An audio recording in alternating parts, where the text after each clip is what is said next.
इंसान की क्या ड्यूटी है, क्या कर्तव्य है, क्या करें और क्या नहीं करें। आपको पता है, परीक्षित ने सुखदेव परमहंस से प्रश्न किया कि मनुष्य का क्या कर्तव्य है, वो किसका सिमरन करे, किसका भजन करे, किसका कीर्तन करे, किसका त्याग करना चाहिए, क्या सुने, क्या सोचे। तो सुखदेव परमहंस ने उत्तर दिया, सुन भरत, मतलब परीक्षित, सुन। भगवान का श्रवण, लीला, गुण आदि का श्रवण, कीर्तन और स्मरण, भगवान का ध्यान, यह मनुष्य का कर्तव्य है और चौथा कुछ नहीं है। नवथा भक्ति भी नहीं, एकादशता भक्ति भी है और अनेक प्रकार की भी भक्ति है। लेकिन सुखदेव परमहंस कहते हैं, केवल ये तीनों करो, श्रवण, स्मरण और कीर्तन, इससे जल्दी लक्ष्य प्राप्त होगा। क्या लक्ष्य भगवान प्राप्ति या भगवत प्राप्ति और उनकी सेवा। परीक्षित की मृत्यु में केवल 1 सप्ताह ही बाकी था। मतलब तो श्रवण के लिए भगवत विषय किससे सुने? भगवत विषय महापुरुष से सुनना चाहिए और वो महापुरुष श्रोत्रिय ब्रह्मनिष्ठ हो, अर्थात शास्त्र वेद का ज्ञाता और भगवान का दिव्य प्रेम मिला हो या कहो दर्शन किया हो। सुखदेव परमहंस ने सिर्फ ये तीनों का उपयोग बताया, श्रवण, स्मरण और कीर्तन। यह श्रवण, स्मरण और कीर्तन भजन किसके लिए है? ये सबके लिए है। सुखदेव परमहंस फिर कहते हैं, परीक्षित, जो सभी भौतिक इच्छाओं से मुक्त है, जो भौतिक या मोक्ष की कामना करते हैं और जो योगी लोग सिद्ध हो गए हैं, उनके लिए भी यही 3 साधना है। ज्ञानी और योगी को मोक्ष मिलेगा नहीं बिना भक्ति के।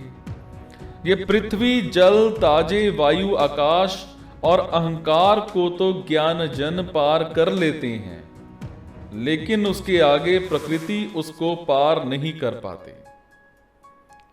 इसलिए उन्हें भक्ति करनी पड़ती है। अगर राम श्याम की भक्ति नहीं किए तो कोई भी हो विश्व में हो, वो माया को जीत नहीं सकता। तो भगवान की भक्ति करनी पड़ेगी। क्या भक्ति वही जो सुखदेव परमहंस ने कहा, श्रवण, स्मरण और कीर्तन? सुखदेव परमहंस ने कहा था, मुझे देख, जो मैं सुखदेव परमहंस आत्मा राम निष्काम परमहंस समाधि में था, मैं भी एक श्लोक सुनकर अपनी निर्विकल्प समाधि को छोड़कर और भक्ति के मार्ग पर चल पड़ा। ये श्रोता भय श्रवण का परिणाम था।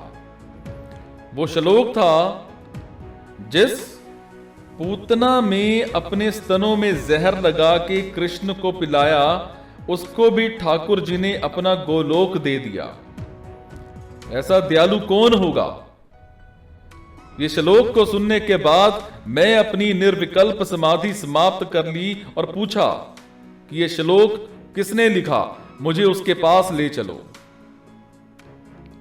आत्मा राम लोग, आत्मा राम लोग वो होते हैं जो अपने आप में रमण करके या रमण करने वाले लोग जो परिपूर्ण तृप्ति होते हैं, उनको या जिनको बाहर से कुछ नहीं चाहिए।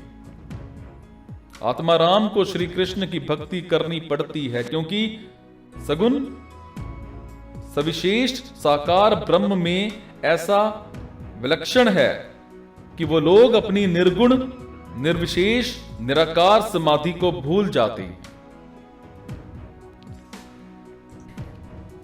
तो चाहे मनुष्य अकाम हो, निष्काम हो या सकाम हो, सबके लिए है। यहां तक कि जो मुक्त हो गए थे वो भी श्रवण, स्मरण और कीर्तन है। मुक्त किसे कहते हैं? जिसको ब्रह्म ज्ञान हो गया और वो मर गया, फिर वो भगवान में मिल गए, वो भी आते हैं भक्ति करने के लिए। तो जब मुक्त भक्ति करता है तो जीवन मुक्त करेगा ही, कि नहीं? जीवन मुक्त उसे कहते हैं जो ज्ञानी अभी मरा नहीं है और प्रारब्ध भोग रहा है, और अभी उसे ब्रह्म का अनुभव अंतःकरण की उपाधि पर होता है। पूर्ण ब्रह्म का अनुभव मरने के बाद जब भगवान में मिल जाएगा तब होगा। अंतःकरण की उपाधि पर निर्विकल्प समाधि का उसको आनंद मिलता है, उसको जीवन मुक्त कहते हैं। उसका प्रारब्ध रहता है और जब मरने के बाद प्रारब्ध भी समाप्त हो जाता है तब वो मुक्त कहलाता है। तो जीवन मुक्त भी, मुक्ति भी, साधक भी, सिद्धि भी, योगी भी, सबके लिए 3 साधना। आगे फिर कहती हैं सुखदेव परमहंस, वेदों में कोई और मार्ग नहीं है, हम 3 मार्गों के अलावा, और मैं ही नहीं बोल रहा हूं। ब्रह्मा ने 3 बार वेदों को मथा और संसार वालों को कहा, ये 3 एकमात्र मार्ग हैं। ये वही मार्ग ब्रह्मा भी कहते हैं जो सुखदेव परमहंस जी कहते हैं।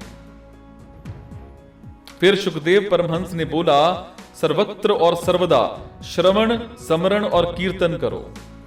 हम लोग 2 घंटे श्रवण, स्मरण और कीर्तन करते हैं और उसके बाद संसार का श्रवण, स्मरण और कीर्तन करने लगते हैं। एक बात याद रखें, सिर्फ 2 जगह हैं, भगवान और संसार। अब आप भगवान का श्रवण, स्मरण और कीर्तन करें या संसार का करें। नारद भक्ति, नारद जी कहते हैं भक्त को 2 काम करना चाहिए, भगवान का सदा स्मरण और भगवान का विस्मरण होने पर व्याकुल होकर उसका स्मरण करें। मनुष्य का क्या कर्तव्य है? श्रवण, स्मरण और कीर्तन। मनुष्य क्या करे? सर्वदा स्मरण भगवान का, और क्या नहीं करे? भगवान का विस्मरण ना होने पाए।